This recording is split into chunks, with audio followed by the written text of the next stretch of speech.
The moment the alien princess found out that her childhood friend was this human. But I want him. The grand dining hall of the Vorthic Imperial Palace sparkled with thousands of crystal lights. Princess Zera sat at the head of the massive table, her blue skin glowing softly in the warm light. Her silver hair was arranged in the traditional royal style, with tiny jewels woven through each strand. She wore the formal robes of state, deep purple with gold threads that caught the light. When she moved, tonight was important, very important. The peace talks between the Vorthic Empire and the Human Federation had been going on for 3 months. After 20 years of war, both sides were tired. Both sides had lost too much. Tonight, they would sign the final agreement. Zera looked down the long table at the human delegates. They looked so different from her people. Their skin was various shades of brown and pink instead of blue. Their hair came in many colors: brown, black, yellow, red. They were shorter than most Vorthic, but they moved with a strange energy that her people found both fascinating and unsettling. "Your Highness," said General Thrak, her military advisor, speaking in the clicking language of her people. The humans seemed pleased with the trade agreements. Zera nodded, but her attention was focused on one human in particular. The lead negotiator sat 3 seats down from her. His name was Alex Chen, and he had been the most impressive human she had ever met. For 3 months, he had shown incredible patience, creativity, and wisdom. When other diplomats got angry, Alex stayed calm. When problems seemed impossible to solve, Alex found new ways to think about them. He was not the tallest human, but he carried himself with quiet confidence. His dark hair was neat, and his brown eyes seemed to notice everything. When he smiled, it was genuine and warm. Even the most suspicious Vorthic generals had begun to trust him. "The human delegation has exceeded our expectations," Zera replied. To General Thrak, Ambassador Chen especially has shown remarkable skill, as if he heard his name. Alex looked up from his conversation with the trade minister. Their eyes met for a moment, and he gave her a small, respectful nod. Zera felt her heart skip in a way that surprised her. She had been trained from childhood to control her emotions, but something about this human affected her differently. The servers began bringing out the main course. It was a traditional Vorthic dish prepared in a way that humans could also eat it. This had taken weeks of planning between the palace chefs and the human dietary specialist. Alex picked up his eating utensils and began to arrange them on his plate. He placed the knife on the right side, the fork on the left, and the spoon above the plate. Then he moved the small bowl for sauce to the upper right corner. Zera froze. The way he arranged his utensils was not the human way. It was not the Vorthic way either. It was something else entirely. Something that made her mind race back through years of carefully buried memories. 20 years ago, when she was 8 years old, there had been a human boy in the palace, a refugee child, hidden away in the royal quarters during the worst days of the war. Her father, the emperor, had secretly given sanctuary to the boy when his family was killed in a bombing. The boy had been scared, alone, and trying to be brave. Zera remembered how he would arrange his eating utensils in this exact same way, a mixture of human and Vorthic styles that he had invented to make both their cultures feel comfortable. During their shared meals, "Are you all right, Your Highness?" asked Lady Vera, her personal advisor. "You look pale." Zera realized she had been staring at Alex for several minutes. She quickly looked down at her own plate, her heart pounding. "I am fine, just thinking about the significance of this moment." But her mind was spinning. Could it really be him? The boy from her childhood had been called Alex too, but that was a common human name. The boy had been thin and small, with frightened eyes. This man was confident, strong, and accomplished. Yet the way he arranged his utensils was exactly the same. More memories began flooding back. The boy had been curious about everything, always asking questions about Vorthic culture, language, and customs. He had taught her human games and songs. They had created their own secret language, mixing human and Vorthic words. He had been the first being to treat her like a normal child instead of a princess. Zera watched Alex more carefully now. He was talking to the economic minister about trade routes. using his hands to illustrate his points. The boy from her childhood had done the same thing, always moving his hands when he was excited about an idea. The Northern Trade Corridor, Alex was saying, could reduce shipping time by 30% if we. He paused mid-sentence and touched his left ear briefly. It was a tiny gesture, lasting only a second, but Zara remembered it perfectly. The boy had done this whenever he was thinking hard about something difficult. Her breath caught in her throat. It was him. It had to be him. But how could she be sure? And more importantly, what could she do about it if anyone discovered that? She had a personal connection to the human negotiator. It could destroy everything. The peace talks, the trade agreements, the chance for their peoples to finally stop fighting. It would all be ruined. The hardline faction in the Vorthic government already opposed the peace treaty. General Cross and his supporters believed that humans were too dangerous to trust. They would see her childhood friendship as proof of human manipulation. They would claim that Alex had been planted as a spy, that he had been grooming her since childhood to betray her own people. Alex finished his story, and the table laughed. Even the serious Vorthic officials seemed charmed by his easy manner. He had a gift for making people comfortable, for finding common ground between different perspectives. Just like the boy she remembered.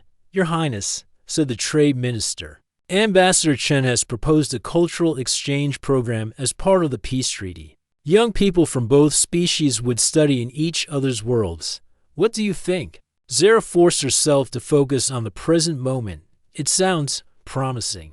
Education and understanding between our peoples could prevent future conflicts." Alex nodded enthusiastically. "Exactly. When people understand each other, they're less likely to fear each other. Fear is what starts wars."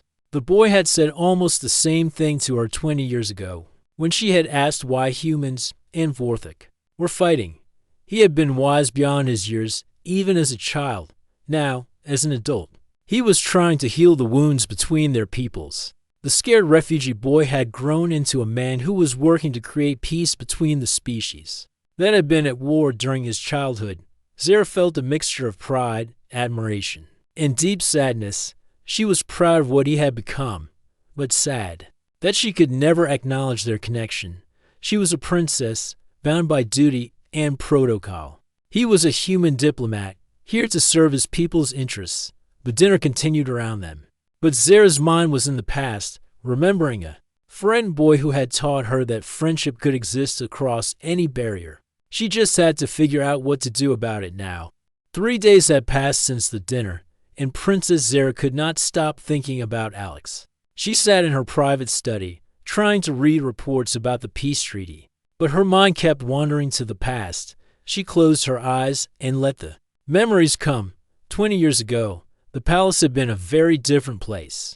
The war was at its worst. Every day brought news of battles, destroyed cities, and death. The royal family lived in constant fear of human attacks. The palace was like a fortress, with guards everywhere and no visitors allowed. Then one night, her father had brought a small human boy to her rooms. The boy was thin and dirty, with torn clothes and scared eyes. He spoke very little Vorthic, and she spoke even less human language. "This is Alex," her father had said quietly. "His family was killed in the bombing of New Terra Colony. He will stay with us for a while, but nobody can know he is here. It would be very dangerous for all of us." At first, Zara had been afraid of the human boy. She had been taught that humans were enemies, that they were violent and could not be trusted. But Alex was just a child, like her. He was scared and alone, and he cried at night when he thought nobody was listening. Slowly, they had begun to talk. Alex was smart and curious. He asked questions about everything. Why Vorthic's skin was blue, why their food tasted different, why they clicked their tongues when they were happy. Zara found herself enjoying his questions. Nobody had ever been so interested in her culture before. In return, Alex taught her about human customs. He showed her how to play human games like rock, paper, scissors, and 20 questions. He sang her human songs and told her stories about Earth, the human home planet that she had only heard about in military reports. The boy had a gift for making her laugh. Royal children were taught to be serious and proper at all times, but Alex helped her discover the joy of being silly. They would make faces at each other during formal lessons, create funny voices for her tutors, and invent ridiculous names for the palace guards. "You know what I like about you?" Alex had said one day as they shared lunch in her private garden. "You don't act like you're better than me, even though you're a princess. You don't act like you're afraid of me, even though I'm supposed to be your enemy." Zara had replied.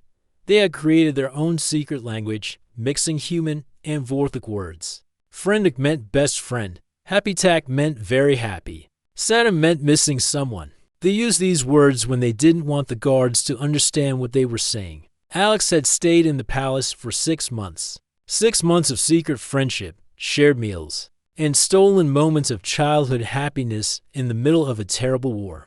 He had taught her that humans were not monsters, they were just people, like her own people, trying to survive and protect the ones they loved. Then one day, he was gone. Her father had told her that it was no longer safe for Alex to stay. The military had become suspicious about security breaches in the palace. If they discovered a human child living there, it would be seen as treason. "Will I ever see him again?" 8-year-old Zara had asked her father. "I don't know, my daughter, but I hope so. The boy has taught you something important, that peace is possible between our peoples. Remember that lesson." Before leaving, Alex had given her a small gift, a human book of stories translated into Vorthic. Inside the front cover, he had written, "For my best friendic, keep your chin up." That means stay strong in human language. Maybe we'll meet again someday. Alex Zara had kept that book hidden in her room for 20 years. Now, sitting in her study, Zara opened a secret drawer in her desk and pulled out the old book. The pages were yellow with age, but Alex's handwriting was still clear. She traced the words with her finger, remembering the boy who had written them. A knock at her door interrupted her thoughts. "Come in," she called, quickly hiding the book. Lady Vera entered, looking worried. "Your Highness, we have a problem. General Cross is asking questions about the human delegation. He says he doesn't trust Ambassador Chen." Zara's heart raced. "What kind of questions?" "He wants to know more about Chen's background, where he came from, how he learned so much about our culture, why he's so good at negotiating with us. The general thinks Chen might be a spy." This was exactly what Zara had feared. If General Cross investigated Alex's past, he might discover the connection to the royal family. Even if he didn't learn about their childhood friendship, he might find records of Alex's time in the palace as a refugee. "What did you tell him?" Zara asked. "I said that all the human delegates had been properly investigated by our security forces, but he's not satisfied.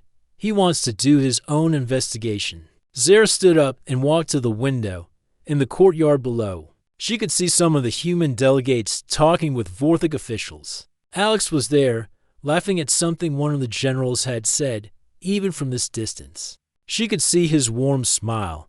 "General Cross opposes the peace treaty," Zara said carefully. "He would be happy to find any excuse to stop it." "Yes, Your Highness. But what if he's right? What if Ambassador Chen does have secrets?" Zara turned away from the window. If only Lady Vera knew the truth, that Alex's secret was not that he was a spy, but that he had once been a frightened child who had found safety in this very palace. "Schedule a meeting with Ambassador Chen," Zara said. "I want to speak with him privately." "Your Highness, is that wise? If General Cross finds out about private meetings, tell him it's about the cultural exchange program. We need to discuss the details of how it will work." Lady Vera nodded, but she still looked worried. "Your Highness, may I ask, is there something specific you're concerned about regarding the humans?" Zara considered her words carefully. "I'm concerned about protecting the peace process. These negotiations are too important to let General Cross's suspicions destroy them." After Lady Vera left, Zara sat back down at her desk. She opened the old book again and read some of the human stories that Alex had given her. They were tales of friendship, courage, and hope, stories that had shaped her understanding of what humans could be like. Now she faced an impossible choice. She could stay silent and hope that General Cross's investigation didn't discover anything dangerous. But if he did find out about Alex's past, it could destroy not just the peace treaty, but Alex's career and maybe even his life. Or she could warn Alex about the investigation, but that would mean revealing that she knew who he really was, and that she had been hiding their connection for 3 months. Either choice was dangerous. Either choice could destroy everything they had both worked for. Zara closed the book and held it against her chest. Somewhere in the palace, Alex was working to create peace between their peoples, just as he had once worked to create friendship between two lonely children. She had to find a way to protect him and protect the peace without revealing the truth. That could destroy them both. The scared little princess who had once hidden a human boy in the palace was gone. In her place sat a woman who would have to find the courage to make the hardest decision of her life. The peace talks were falling apart.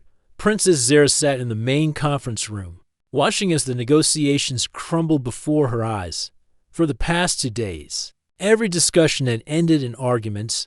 The trade agreements that had seemed so promising were now being questioned. The military cooperation plans were being rejected.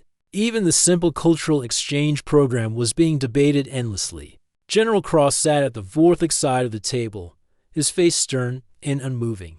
"These human proposals are unacceptable," he declared in his deep voice. "They ask for too much access to our technology, too much freedom to travel in our space, too much trust."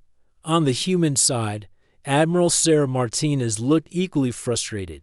"We've already compromised on every major point. If you keep changing the terms, we might as well go home." The other delegates from both sides were nodding in agreement with their military leaders. The careful work of 3 months was being destroyed in 3 days. Alex Chen sat quietly, taking notes and thinking, while everyone else was getting angry. He remained calm. Zara watched him carefully, remembering how he had been the same way as a child, always thinking of solutions. When others saw only problems, "Perhaps," Alex said softly, "we should take a different approach." The room fell silent. Everyone turned to look at the human diplomat. "What do you mean?" asked General Cross, his voice suspicious. Alex stood up slowly. "We've been trying to solve this like a business deal. We negotiate, we compromise, we make trades. But this isn't about business. This is about trust, and trust can't be bought or sold. Trust must be earned," said General Cross, "and humans have not earned it." "You're right," Alex replied, surprising everyone. "We haven't earned it, and you haven't earned ours either. Our peoples have been fighting for 20 years. We've both done terrible things. We've both lost people we loved. No amount of negotiation can change that." Admiral Martinez frowned. "Alex, what are you doing?" Alex ignored her and continued. "But there's something we haven't tried. Instead of negotiating about trust, what if we build it? What if we created opportunities for our peoples to know each other, not as enemies, but as individuals?" He walked to the large screen at the front of the room and began drawing a diagram. "The cultural exchange program we discussed. What if we made it bigger? What if we didn't just exchange students, but families? What if Vorthik families could host human children for a few months, and human families could host Vorthik children?" "That's impossible," said General Cross. "Too dangerous." "Is it more dangerous than war?" Alex asked. "We've tried fighting for 20 years. It hasn't worked. What if we tried understanding instead?" Zara felt her heart racing. Alex was proposing something that had never been attempted between their species. It was bold, creative, and completely unlike anything in the standard diplomatic handbook. "It's an interesting idea," she said carefully. "But how will we ensure safety?" Alex smiled. And for a moment, Zara saw the boy she had once known. "We start small. We choose families carefully. We have lots of supervision. We make sure everyone knows they're making history." He turned back to the screen and began writing. "But that's just the beginning. What if we also had joint scientific projects? Vorthik and human researchers working together to solve problems that affect both our peoples? What if we had joint art exhibitions, music concerts, sports competitions?" "Sports?" asked Admiral Martinez, looking confused. "Why not?" Competition can bring people together if it's friendly. Imagine Vorthik and human athletes training together, learning each other's games, creating new sports that combine both cultures. General Thrak, who had been quiet until now, leaned forward. This is all very nice in theory, but how does it solve our immediate problems? We still need trade agreements, security arrangements, territorial boundaries. Alex nodded. You're right, but those things are easier to negotiate when people trust each other. Right now, we're trying to make deals between strangers who are afraid of each other. What if we made deals between friends? He began drawing connecting lines between different parts of his diagram. The cultural programs create personal connections.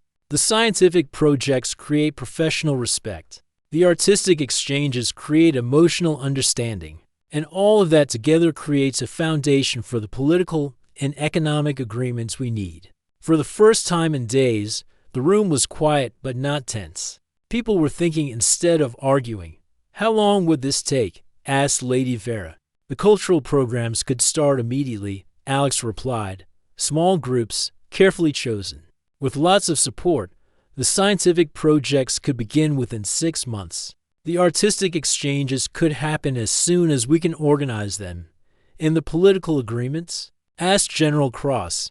We keep negotiating those, but we do it differently. Instead of meeting in formal conference rooms, we meet in schools, where our children are learning together. Instead of discussing trade in sterile offices, we discuss it in laboratories where our scientists are working side by side. Zara watched the faces around the room. She could see that Alex's idea was starting to make sense to people. It was so simple, but also so revolutionary. There's one more thing, Alex said quietly. For this to work, it has to be voluntary. No one can be forced to participate. Families have to choose to host children from another species. Scientists have to want to work together. Artists have to be excited about collaboration. What if not enough people volunteer? Asked Admiral Martinez. Alex smiled again. Then we'll know we're not ready for peace. But I think we might be surprised. I think there are people on both sides who are tired of being afraid, tired of being enemies, tired of teaching their children to hate. He sat back down, looking directly at General Cross. I'm not saying this will be easy. I'm not saying there won't be problems. But I am saying that it's worth trying, because the alternative is to keep fighting, and we all know where that leads. General Cross was quiet for a long moment. Then he said, This proposal is unconventional. Yes, it is, Alex agreed. Sometimes unconventional problems need unconventional solutions. Zara felt a surge of pride watching Alex work. He had taken a room full of angry, frustrated people, and given them hope. He had found a way to think beyond the traditional boundaries of diplomacy. I would like to hear more details about the safety measures, said General Cross. Of course. Alex replied, I think we should form working groups to develop specific plans for each program. As the meeting continued, Zara found herself studying Alex more carefully. During a break, she noticed him touching his left ear again while he read through his notes. When he explained a complex idea, he used his hands to illustrate his points. When someone asked a difficult question, he paused and looked thoughtful before answering. All of these habits reminded her of the boy she had once known. But now she could see something else. The boy had grown into a man who was trying to heal the wounds that had been created during his own childhood.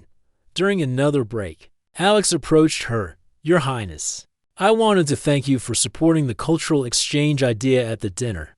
The other night, I think it gave me the courage to propose this larger program. Zara looked into his eyes, searching for any sign of recognition. Your ideas are refreshing, Ambassador Chen. You have a gift for seeing possibilities where others see only problems. Someone once told me that when people understand each other, they're less likely to fear each other, Alex said. I've always believed that was true. The words were almost exactly what he had said to her 20 years ago. Zara felt her breath catch, but she managed to keep her voice steady. That's very wise. I hope your programs succeed. So do I, Alex replied. Our peoples deserve a chance to know each other as we really are, not as enemies. As he walked away, Zara realized that Alex was not just trying to create peace between their species. He was trying to create the kind of friendship that had once existed between two children in a palace during wartime. The question was whether she would find the courage to help him succeed. The explosion shook the entire palace. Princess Zara was in her private study when the first blast hit.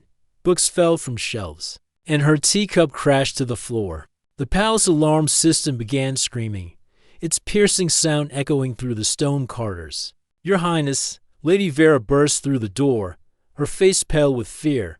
"We're under attack. 3 bombs have exploded in the city. The security forces are moving you to the safe room immediately." Zara stood quickly, her mind racing. "What about the human delegation? Are they safe? The guards are securing all the guests. Please."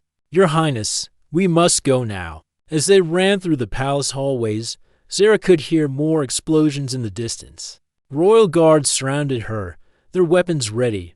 Through the windows, she could see smoke rising from several parts of the capital city.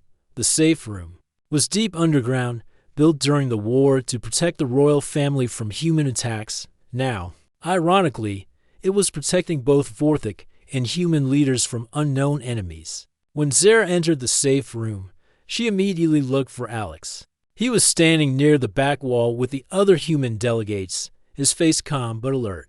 Their eyes met across the room, and he gave her a small nod of reassurance. "Report." Zara commanded as soon as she sat down. General Thrax stepped forward. 3 coordinated explosions hit the city at the same time. The targets were the main market, the transportation hub, and the university. Early reports suggest at least 50 dead. Many more injured. "Who did this?" asked Admiral Martinez. "We don't know yet," General Thrax replied, "but the timing is suspicious." These attacks happened just as the peace talks were making progress. General Cross, who had been unusually quiet, suddenly spoke up. "Perhaps this is why we shouldn't trust the humans so easily. This could be a human false flag operation." "That's ridiculous," Admiral Martinez shot back. "Our people are in just as much danger as yours." "Are they?" General Cross asked coldly. "How convenient that the attacks happened after Ambassador Chen's dramatic speech about friendship and cooperation. How convenient that now we'll all be too emotional to think clearly about security." Alex stepped forward. "General Cross, with respect, accusing us of terrorism while we're all under attack together doesn't help anyone, doesn't it?" General Cross turned to face the room. "I've been investigating Ambassador Chen's background. There are gaps in his history, missing years that can't be explained." Zara felt ice in her veins. This was exactly what she had feared. "I've been investigating too," General Cross continued, "and I found something interesting.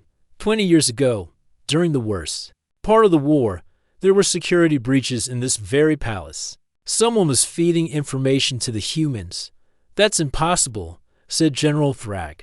"The palace security was perfect, was it?" General Cross pulled out a data pad.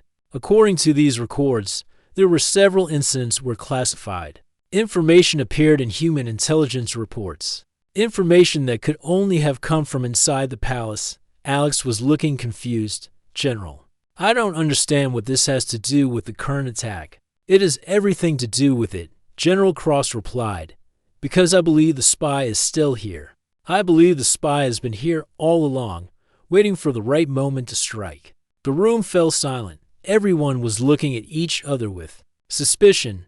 "Your Highness," General Cross said, turning to Zara, "I believe Ambassador Chen is not who he claims to be. I believe he's been planning this attack for months, maybe years." "That's insane," Alex said, his voice rising for the first time. "I've been working for peace, not war." "Have you?" General Cross asked. "Or have you been gaining our trust so you could destroy us from within?" Zara could see that some of the Vorthik officials were beginning to believe General Cross. The fear and confusion of the attack were making them suspicious of everyone. "I have an idea," General Cross said. "Let's test Ambassador Chen's loyalty. Let's see if he's really working for peace." "What kind of test?" asked Lady Vera. "Simple. Ambassador Chen claims to care about both our peoples. If that's true, he'll help us find the real terrorists. He'll share all his intelligence, all his contacts, all his secrets. Alex looked troubled. General, I'll cooperate with any reasonable investigation. But I can't share classified human intelligence without permission from my government. See? General Cross pointed at Alex. He refuses to cooperate. He's hiding something. I'm not hiding anything, Alex protested. I'm following diplomatic protocol. Protocol? General Cross laughed bitterly. People are dying, and you're worried about protocol. The argument was getting heated. Zara could see that the room was dividing into those who trusted Alex and those who didn't. The attack had created exactly the kind of fear and suspicion that could destroy the peace talks. Suddenly, another explosion shook the safe room. This one was closer, much closer. They're bombing the palace, someone shouted. In the chaos that followed, Zara found herself pushed toward the back of the room, near where Alex was standing. The lights flickered, and everyone was talking at once. This is bad, Alex said quietly, more to himself than to anyone else. This is very bad. What do you mean? Zara asked. Alex looked at her with worried eyes.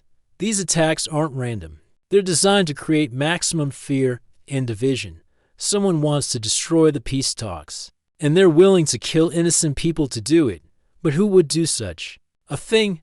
Someone who benefits from the war continuing, Alex replied. Someone who has power and influence and doesn't want peace. As he spoke, Zara noticed that Alex was unconsciously touching his left ear, the same gesture he had made as a child when he was thinking hard about something difficult. Keep your chin up, Alex said suddenly, using the human phrase that meant stay strong. We'll figure this out. Zara's heart stopped. Those were the exact words he had written in her book 20 years ago. The exact words he had said to her when she was scared and crying after a particularly bad day. During the war. What did you say? She whispered. Alex looked at her strangely. I said we'll figure this out. Why? Before that, you said keep your chin up. Oh, Alex smiled sadly. It's something I learned a long time ago. From someone who was very brave, even when she was scared. She taught me that sometimes the most important thing you can do is just keep going. Even when everything seems hopeless, Zara felt tears coming to her eyes. Alex, she said softly, do you remember a little girl? A blue-skinned girl who used to eat meals with you? A girl who taught you to click your tongue when you were happy? Alex's face went very still. He stared at her for a long moment, his eyes wide with shock. Zara, he whispered. Little Zara? But I'm the princess, she finished. I'm the little girl who used to hide in the garden with you and make up silly words, Friendic. Alex said, his voice barely audible. You used to call me your best Friendic. And you used to call me your Saddam when you missed your family. They stood looking at each other in amazement. 20 years of separation melting away in an instant. But their reunion was interrupted by General Cross's voice, sharp and suspicious. Your Highness. You seem to be having a very private conversation with our suspected spy. Perhaps you'd like to share it with the rest of us. Zara realized that. Several people were now watching them. Their emotional reunion had been noticed. And in the current atmosphere of fear and suspicion, it looked very dangerous. General, she said, trying to keep her voice steady. Ambassador Chen was simply offering words of encouragement. Was he? General Cross moved closer. It looked like much more than that. It looked like you to know each other very well. Alex stepped protectively in front of Zara. General, you're making a mistake. The princess and I are working together, General Cross finished. I should have seen it sooner. The spy in the palace wasn't just gathering information. The spy was building relationships. The spy was creating a network. You're wrong, Zara said firmly. Am I? General Cross pulled out his communicator. Guards. Arrest Ambassador Chen. He's working with someone inside the palace to destroy the peace talks. As the guards moved toward Alex, Zara realized that their childhood friendship, which had once been a source of hope and happiness, had now become the most dangerous secret in the galaxy. Wait, Princess Zara said, stepping between Alex and the approaching guards, General Cross. You're making a terrible mistake. Am I, Your Highness? General Cross's eyes were cold. Then explain why you and this human spy seem to know each other so well. The safe room had gone completely silent. Everyone was watching the confrontation, waiting to see what would happen next. Zara could feel the weight of history pressing down on her. Whatever she said next would change everything for her, for Alex, for both their peoples. Because, Zara said, her voice growing stronger, 20 years ago, this man was a child who saved my life. General Cross laughed harshly. What nonsense. Is this? It's not nonsense, Zara replied. During the war, when I was 8 years old, there was an attack on the palace. I was trapped in a collapsed section of the building. A human boy found me and helped me escape. That boy was Alex Chen. It wasn't entirely true, but it was close enough, and it explained their connection without revealing the full secret of Alex's time in the palace. Alex looked at her with surprise, then understanding. He nodded slowly. I remember. You were scared and hurt, but you were also brave. You helped me find the way out too. This is ridiculous, General Cross said. Even if this story is true, it doesn't prove anything except that you've been hiding a connection to a human for 20 years. I wasn't hiding it, Zara said firmly. I simply never expected to see him again. When I recognized Ambassador Chen, I thought it was best to focus on the peace talks rather than personal history. How convenient, General Cross sneered. And now, when he's accused of terrorism, suddenly you remember this heroic story.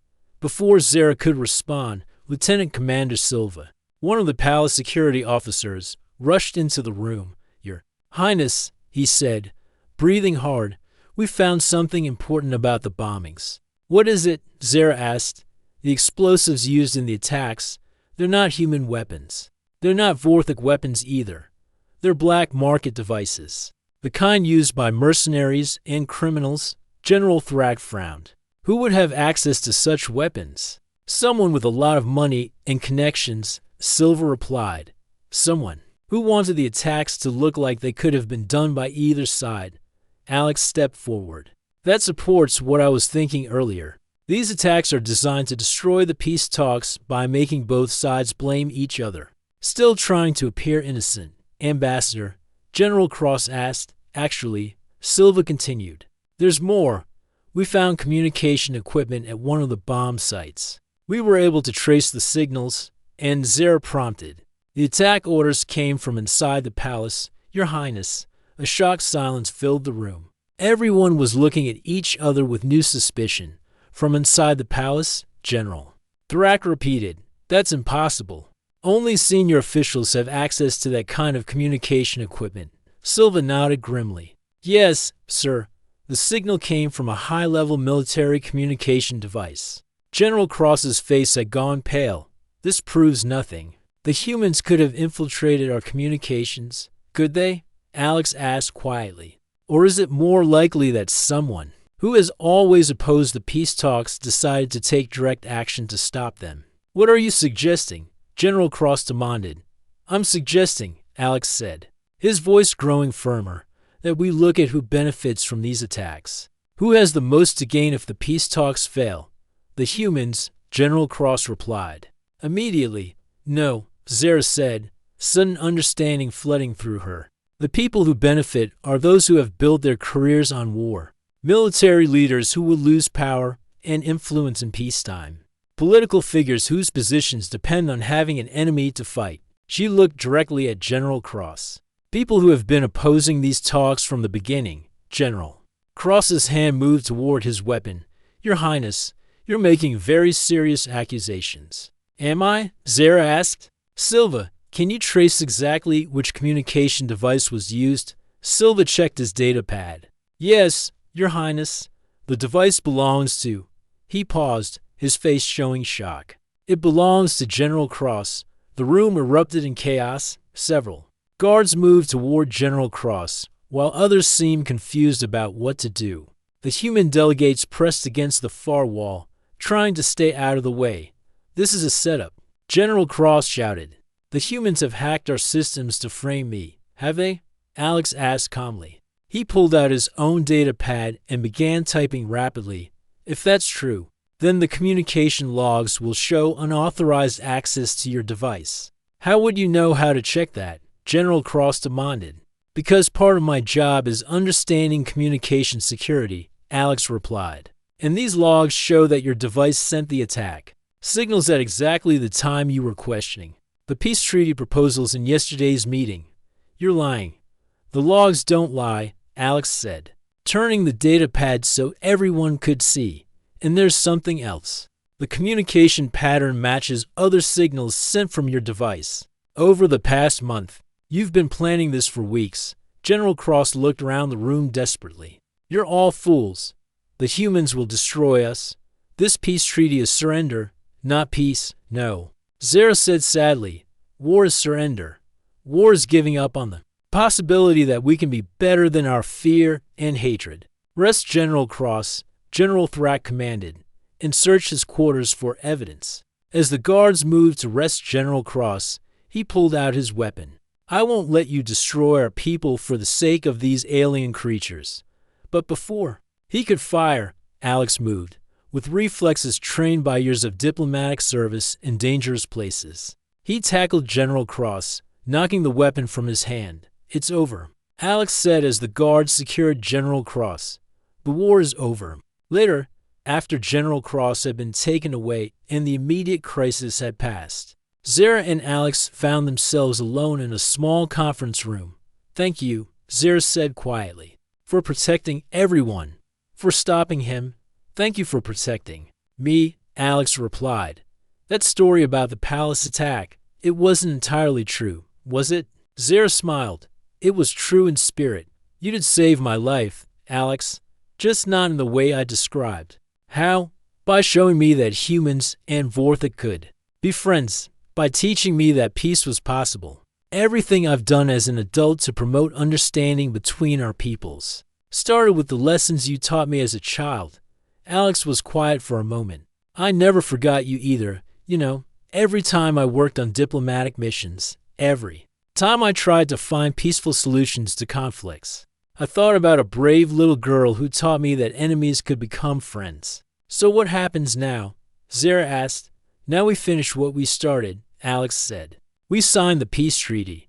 We begin the cultural exchange programs. We proved that General Cross was wrong about humans and Vorthik. And us.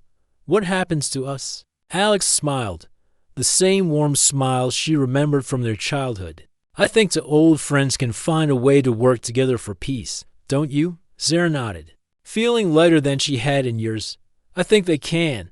3 months later, the first group of human children arrived at Vorthik schools, while Vorthik children began their studies on human worlds. Scientists from both species started working together on projects to improve life throughout the galaxy.